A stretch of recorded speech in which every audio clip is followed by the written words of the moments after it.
ሰላም የተወደዳችሁ ውድ ቲቪ ተመልካቾቻችን ከአባታችን ከእግዚአብሔር ከጌታም ከኢየሱስ ክርስቶስ ሰላምና ጸጋ ለእናንተ ይብዛ። ከህይወት ቴሌቪዥን የዕለቱ መረጃዎች ይዘንላችሁ ቀርበናል። መረጃዎቹን ወደ እናንተ በማድረስ ቆይታ የማደርገው ኒሮማን ከሌል ከመላው የስቱዲዮ ባለሙያዎች ጋር በጋራ በመሆን አብራችሁን ቆዩ። ቀዳሚ ወዳረግነው መረጃችን ስናልፍ የኢትዮጵያ ቃለ ሕይወት ቤተክርስቲያን በደቡብ ሸዋ ቀጠና የሚገኘው የቡብቾ መጽሐፍ ቅዱስ ተቋም ከዲፕሎማ እስከ ማስተርስ ዲግሪ ያሰለጠናቸውን 120 ተማሪዎችን አስመርቋል። ተጨማሪ መረጃ አለን። የኢትዮጵያ ቃለ ሕይወት ቤተክርስቲያን በደቡብ ሸዋ ቀጠና የሚገኘው የቡብቾ መጽሐፍ ቅዱስ ተቋም ከዲፕሎማ እስከ ማስተርስ ዲግሪ ያሰለጠናቸውን 120 ተማሪዎች በደማቅ ስነ ስርዓት አስመርቋል። በምረቃ ስነ ስርዓት ላይ መልእክት ያስተላለፉት የኢትዮጵያ ቃለ ሕይወት ቤተክርስቲያን ስራ አስፈጻሚ አባልና የደቡብ ሸዋ ቀጠና ሰብሳቢ አቶ ደሳለኝ ግርማ የሃይማኖት ተቋማት ዋና ዓላማ መንፈሳዊ አስተምህሮን በመስጠት ምዕመናኑን በእውነተኛ መርህ መቅረጽ መሆኑን ገልጸዋል። የቡብቾ መጽሐፍ ቅዱስ ተቋም ይህን ተልዕኮ መፈጸም ከጀመረ በርካታ ዓመታት ማስቆጠሩም ተነግሯል። አቶ ደሳለኝ አክለው ተቋሙ ለአካባቢው ማህበረሰብ የጤና ትምህርት፣ ግብርናና የንጹህ መጠጥ ውሃ ፕሮጀክቶችን በማስፋፋት ረገድ ታሪካዊ ሚና እንዳለው አብራርተዋል። በትምህርት ዘርፍም ከኢትዮጵያ አልፎ በዓለም አቀፍ ደረጃ ተወዳዳሪ መሆኑን የሚገኙ ተማሪዎችን ለማፍራት የራሱን አሻራ ማኖሩንም ጠቅሰዋል። የዕለቱ ተመራቂዎች ህዝብና መንግስት በታማኝነትና በፍርሃት እግዚአብሔርን የማገልገል ኃላፊነታቸውን እንዲወጡ አሳስበዋል። የተቋሙ ርዕሰ መምህር አቶ ማቴዎስ ደጉ በበኩላቸው ተቋሙ ላለፉት በርካታ ዓመታት ወንጌላውያንን በማሰልጠንና በአካባቢው መሰረተ ልማቶች እንዲስፋፉ የበኩላቸውን ድርሻ ሲወጡ መቆየታቸውን ገልጿል። በዕለቱ ከተመረቁ 120 አሰልጣኞች መካከል 21ዱ በማስተርስ ዲግሪ የተመረቁ መሆናቸውን ያብራሩት ርዕሰ መምህሩ ተቋሙ ከዋናው ግቢ በተጨማሪ በስልጤ ዞን ሙባራቅ ቅርንጫፍ በመክፈት በማታ በቀንና በሳምንት መጨረሻ ተማሪዎችን እያስተማረ እንደሚገኝ ተናግረዋል። የዕለቱ ተመራቂዎች በሰጡት አስተያየት ታሪካዊ የሆነው የቡብቾ መጽሐፍ ቅዱስ ተቋም መማር በመቻላቸው መደሰታቸውን ገልጸው በተማሩበት የስራ ዘርፍ ሁሉ ማህበረሰቡን በታማኝነት ለማገልገል የሚያስችላቸውን በቂ እውቀት መቅሰማቸው ገልጸዋል። በዚህ የምረቃ ፕሮግራም ላይ የኢትዮጵያ ቃለ ሕይወት ቤተክርስቲያን የስነ መለኮት ክፍል ኃላፊ ተወካይ አቶ ታደሰ ቱፋን ጨምሮ የቤተክርስቲያን መሪዎች፣ የቦርድ አባላትና ጥሪ የተደረገላቸው እንግዶች የተገኙ ሲሆን በዕለቱ የወንጌል፣ የጸሎት፣ የዝማሬ የተለያዩ ሃይማኖታዊ ስነ ስርዓቶች ተከናውነዋል ሲል የዘገበው ሀዲያ ቲቪ ነው። ታሪካዊ የዛይ ማህበረሰብ የመጽሐፍ ቅዱስ ትርጉም ስራ በይፋ ተጀመረ። ባልደረባችን ጽጌረዳ አለሙ ተጨማሪ አላት። በኢትዮጵያ ባቱ አካባቢ ለሚኖሩ የዛይ ማህበረሰብ ለብዙ ዓመታት በጉጉት ሲጠበቅ የቆየው የመጽሐፍ ቅዱስ ብሉይ ኪዳን ወደ አፍ መፍቻ ቋንቋቸው የመተርጎም ፕሮጀክት በይፋ ተጀምሯል። የፕሮጀክቱ ጅምር በዛይ ማህበረሰብ ዘንድ ታላቅ ደስታን የፈጠረ ሲሆን ብዙዎች ለዓመታት በጸሎት ሲጠይቁ የነበረውን ጉዳይ ፍሬ ያፈራበት ታሪካዊ እርምጃ መሆኑንም ተገልጿል። ፕሮጀክቱ በዊክሊፍ ኢትዮጵያ የመጽሐፍ ቅዱስ ትርጉም ስራ ማህበርና በባቱ አካባቢ ወንጌላውያን አብያተ ክርስቲያናት ህብረት መካከል በተፈረመ የመግባቢያ ስምምነት በይፋ የተጀመረ ሲሆን ይህ አጋርነት የትርጉም ሙያዊ ክህሎትንና ልምድን ከአካባቢው ቤተክርስቲያኗ አመራሮች እና ማህበረሰቡ ጋር በመቀናጀት ስራውን ለማሳካት እንደሚያግዝም ተገልጿል። የፕሮጀክቱ ማስጀመሪያ ስነ ስርዓት በዊክሊፍ ኢትዮጵያ የመጽሐፍ ቅዱስ ትርጉም ስራ ዳይሬክተር ዶክተር ጌታቸው ዮሐንስ የእንኳን ደህና መጣችሁ ንግግር ተጀምሯል። ዶክተር ጌታቸው የፕሮጀክቱን አስፈላጊነት ሲያብራሩ የኛ ዋና ተልዕኮ እያንዳንዱ ማህበረሰብ የእግዚአብሔር ቃል በሚረዳውና የእግዚአብሔርን ቃል በሚረዳው በገዛ ቋንቋው እንዲያገኝ ማድረግ ነው ብለዋል። እንደገለጻቸው የመጽሐፍ ቅዱስ ትርጉም ከቋንቋ ስራ በላይ ማህበረሰብን በመንፈሳዊ ህይወት የሚያበረታታ ትልቅ ተልዕኮ ነው። በስነ ስርዓቱ ላይ የባቱና አካባቢው የአብያተ ክርስቲያናት ህብረት በመወከል ፓስተር ያዕቆብ አሻሜ ተገኝተው በአጋርነት አስፈላጊነትን አስታውቀዋል። በመቀጠልም የኮልፌ ቃለ ሕይወት ቤተክርስቲያን መጋቢ ፓስተር መስፍን ሙሉጌታ በመሪነት ፕሮጀክትን ለእግዚአብሔር አደራ የመስጠት ልዩ የጸሎት ስነ ስርዓትም አካሂዷል። የብሉይ ኪዳን ትርጉም ስራ በይፋ መጀመሩንም ተከትሎ የፕሮጀክቱ አስተባባሪዎችና የቤተክርስቲያን መሪዎች በመላው ኢትዮጵያ የሚገኙ አማኞች፣ ተርጓሚዎች በጥበብ በታማኝነትና በጤና ስራቸውን እንዲያከናውኑ ጸሎት እንዲደረግላቸውም ጥሪ ቀርቧል። ፕሮጀክቱ ሲጠናቀቅ የዛይ ማህበረሰብ የእግዚአብሔር ቃል በአፍ መፍቻቸው ቋንቋ ለመጀመሪያ ጊዜ ሙሉ በሙሉ የማንበብና የመረዳት እድል እንደሚያገኙም ይህ ለማህበረሰቡ መንፈሳዊ እድገትና ለቋንቋ ጥበቃ ጉልህ አስተዋጽኦ እንደሚኖረውም ጠቁመዋል። የኪንግደም ቢልደርስ ኔትወርክ ህብረት የአንድነትና የመተዋወቅ ጊዜን አስመልክቶ ልዩ መርሃ ግብር አካሄደ።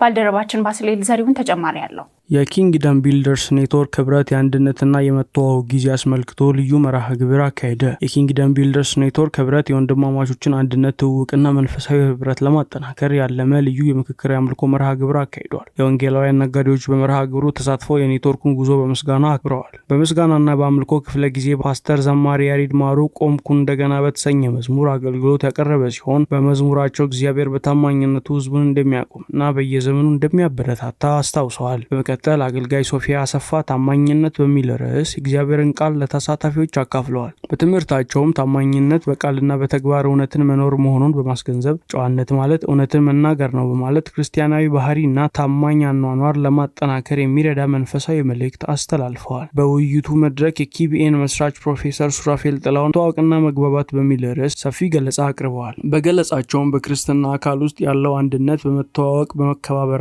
በጋራ ራዕይ ላይ በመቆም እንደሚጠናከር አስረድተዋል። ከተሳታፊዎቹም ጋር በርዕሱ ላይ ገንቢ ውይይት ተካሂዶ የተለያዩ ልምዶችና ሀሳቦች ተለዋውጠዋል። በመርሃ ግብሩ ወቅት የኪቢኤን ኔትወርክ ባለፉት በወንድማማቾች መካከል አንድነትን በማጠናከር መሪዎችን በማስተሳሰር የጋራ ህብረትን በመገንባትና በትውውቅ መድረኮችን በማዘጋጀት ጉልህ አስተዋጽኦ ማበርከቱ ተገልጿል። በተጨማሪም ተቋሙ በአዲስ አበባ፣ በአርባ ምንጭና በሐዋሳ በመንቀሳቀስ የአንድነት መድረኮችን ማዘጋጀቱ የተገለጸ ሲሆን በአዲስ አበባ ቦሌ መካነ ኢየሱስ ቤተክርስቲያን በየሳምንቱ መደበኛ የህብረት ፕሮግራሞችን በማካሄድ የአገልግሎቱን ተደራሽነት እያሰፋ መሆኑን ተጠቁሟል። የምስረታ በዓሉ ኔትወርኩ በቀጣይም በወንድማማቾች መካከል የአንድነት፣ የትውውቅና የመተባበር ባህልን ለማጠናከር ቁርጠኛ መሆኑን በማሳየት ተጠናቋል። ወደ ተመልካቾቻችን የተከታተላችሁት የሚገኙ ከህይወት ቴሌቪዥን የዕለቱ መረጃዎቻችንና ወንድሙ ከውጭ ወዳገኘናቸው መረጃዎች እናልፋለን። በስዊዘርላንድ የወንጌላውያን መሪዎች የሃይማኖት ምልክቶችን እገዳ በፍርድ ቤት ተቃወሙ። በስዊዘርላንድ የጄኔቫ ካንቶን የህግ አውጪዎችና የማዘጋጃ ቤት ምክር ቤት አባላት የሚታዩ የሃይማኖት ምልክቶችን እንዳይለብሱ የሚከለክል አዲስ ህግ በመቃወም 3 የወንጌላውያን መሪዎችን ወደ ፍርድ ቤት አቤቱታ አቅርበዋል። የስዊዘርላንድ ወንጌላውያን ህብረት እገዳ መሰረታዊ የሃይማኖት ነጻነትን የሚገድብ እንደሆነ በመግለጽ በዲሞክራሲ ስርዓት ውስጥ ዜጎች እምነታቸውን በግልጽ የሚያሳዩ ተወካዮችን የመምረጥ መብታቸውን ሊጠበቅ እንደሚገባ አሳስበዋል። ጉዳዩ በጄኔቫ የህገ መንግስት ፍርድ ቤት እየታየ ሲሆን የሚሰጠው ውሳኔ በሌሎች የስዊዘርላንድ ካንቶኖች ተመሳሳይ ህጎች ላይ ተጽዕኖ ሊያሳድር እንደሚችልም ተገልጿል። ዘገባው የክርስቲያን ዴሊ ኒውስ ነው። የአውሮፓ ህብረት ፓኪስታን የሰብአዊ መብቶችን መዘገብን እንድታሻሽል አስጠነቀቀ። ተጨማሪ መረጃ አለን። የአውሮፓ ህብረት ፓኪስታን በሰብአዊ መብቶች፣ በህግ የበላይነት፣ በመልካም አስተዳደር ዘርፎች ተጨባጭ ማሻሻያ ካላሳየች ከህብረቱ የምታገኘው ቀዳሚ የንግድ ተጠቃሚነት በአደጋ ሊወድቅ እንደሚችል አስጠንቅቋል። ማስጠንቀቂያው የቀረበው የአውሮፓ ኮሚሽን በ2023 እስከ 2025 የጂኤስፒ ፕላስ አፈጻጸምን በተመለከተ ባወጣው የመጨረሻ የክትትል ሪፖርት ነው። ሪፖርቱ ፓኪስታን በአንዳንድ ዘርፎች የህግ ማሻሻያ ብታደርግም በበርካታ ቁልፍ ጉዳዮች ግን ወደኋላ መመለሷን ያሳያል። በኮሚሽኑ ግምገማ መሰረት የግዳጅ መጥፋት፣ ከህግ ውጭ የሚፈጸሙ ግድያዎች፣ የህግ የበላይነት መዳከምና የሲቪል ማህበረሰቡ ተሳትፎ መገደብ አሁንም ከፍተኛ ስጋት እንደሆነ ተገልጿል። በተለይም ለእነዚህ ጥሰቶች ተጠያቂነት አለመኖሩ ከፍተኛ ችግር መሆኑን ሪፖርቱ ጠቅሷል። ሪፖርቱ እንደሚያስረዳው በሳይበር ወንጀል፣ በጸረ ሽብርተኝነትና በስድብ ህጎች ላይ የተደረጉ ማሻሻያዎች ግልጽ ያልሆኑ ድንጋጌዎችን በመያዛቸው ተቃዋሚዎች፣ ጋዜጠኞች፣ የሰብአዊ መብት ተሟጋቾች እና የሃይማኖት አናሳ ቡድኖች ለጫናና ለእስር መሳሪያ እየሆኑ መምጣታቸው ተጠቁሟል። ምንም እንኳን ጋዜጠኞች ለመጠበቅ የተደነገገ ህግ ቢኖርም በተግባር ግን የሚዲያ ነጻነት እየተዳከመ መሆኑን ኮሚሽኑ ገልጿል። በተለይም ጋዜጠኞች ስስ ጉዳዮች ሲዘግቡ ማስፈራራት፣ ትንኮሳ፣ ጥቃት እና የህግ ክሶች እንደሚገጥሟቸው ተጠቅሷል። የፓኪስታን የስድብ ህጎችን በሪፖርት ላይ በሰፊው ተነስተዋል። ባለስልጣናቱ የህግ ጠበቃዎችን ለማጠናከር እርምጃዎችን ቢወስዱም እነዚህ በተግባር ውጤታማ እንዳልሆኑ ሪፖርቱ ገልጿል። የሐሰት የስድብ ክሶች፣ ማስፈራራትና ከህግ ውጭ የሚፈጸሙ ጥቃቶች መቀጠላቸውንም አመላክቷል። ኮሚሽኑ በተጨማሪ ከ800 በላይ ሰዎችን በሐሰተኛ የስድብ ክስ በማጥመድ ይሰራ የነበረ የተደራጀ የማጭበርበር መረብ መገኘቱ ተጠቅሶ እስከ 2026 ኤፕሪል ድረስ ከ300 በላይ ንጹሃን ተጎጂዎች አሁንም በእስር ቤት እንደሚገኙ አስታውቀዋል። በፍትህ ስርዓቱ ረገድም የቅርብ ጊዜ የህገ መንግስት ማሻሻያዎች የፍትህ ተቋማትን ነጻነት እንዳዳከሙ ሪፖርቱ ገልጿል። ወታደራዊ ፍርድ ቤቶችን በሲቪል ጉዳዮች መጠቀም ዓለም አቀፍ የፍትሃዊ ፍርድ መርሆችን የማያሟላ መሆኑ ተተችቷል። ሪፖርቱ የ2024 የፓኪስታን አጠቃላይ ምርጫንን በመጥቀስ በተቃዋሚዎች ፖለቲከኞችና ደጋፊ ደጋፊዎች ላይ የተወሰዱ እርምጃዎች ፖለቲካ መብቶችን እንደጎዳ ገልጿል። በተጨማሪም በባሎቺስታንና በኪበር ፓክቱንኳ ግዛቶች የግዳጅ መጥፋት ገዳዮችን መጨመራቸውና ለእነዚህ ወንጀል ተጠያቂነት የሚያረጋግጥ ውጤታማ ህጋዊ ስርዓት እንደሌለ አስገንዝቧል። በማጠቃለያው የአውሮፓ ኮሚሽን ፓኪስታን የጂኤስፒ ፕላስ የንግድ ተጠቃሚነቷን ለማስቀጠል በሰብአዊ መብቶች፣ በሃይማኖት ነጻነት፣ በፍትህ አስተዳደር፣ በሚዲያ ነጻነትና በህግ የበላይነት ዘርፎች ተጨባጭና ዘላቂ ማሻሻያዎች ማሳየት እንዳለባት በግልጽ አሳስቧል። ህንድ በጠፈር ጉዞ ታሪካዊ ምዕራፍ ላይ መሆኗን የሚያሳይ ስካይሩት የተባለ የመጀመሪያውን የግል ሮኬት በተሳካ ሁኔታ አስወነጨፈ።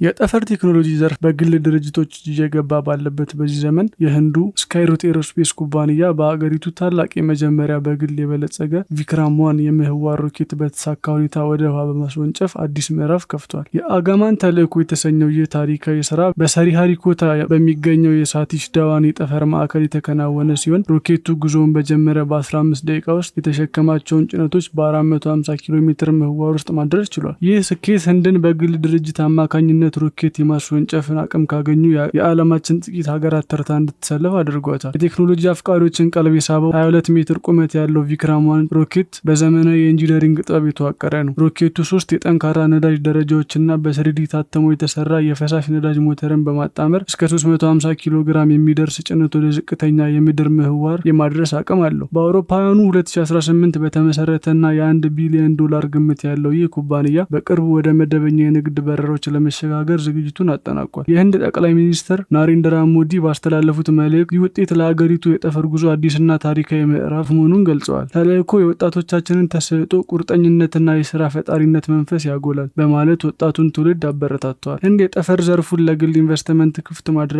እንደ ስካይሩት ላሉ ኩባንያዎች ትልቅ በር ከፍቷል። መንግስት በበኩሉ የግል ኩባንያዎችን አቅም በመጠቀም የሀገሪቱን የዓለም አቀፍ የጠፈር ኢኮኖሚ ድርሻ በአሁኑ ጊዜ ካለው $8 ቢሊዮን በ2033 ወደ $44 ቢሊዮን ለማሳደግ እቅድ ይዞ እየተንቀሳቀሰ ይገኛል። ይህም እንደ ስፔስ ኤክስ ካሉ ዓለም አቀፍ ግዙፍ ተቋማት ጋር በአነስተኛ ሳተላይት ማስወንጨፊያ ገበያ ውስጥ ህንድ ጠንካራ ተወዳዳሪ እንድትሆን እድል ይሰጣታል። ይህ ስኬት የቴክኖሎጂ አቅምን ብቻ ሳይሆን የሰው ልጅ በፈጠራና በቁርጠኝነት የማይቻል የሚመስለውን እንቅፋት መስበር እንደሚችል የሚያሳይ ተግባር ነው።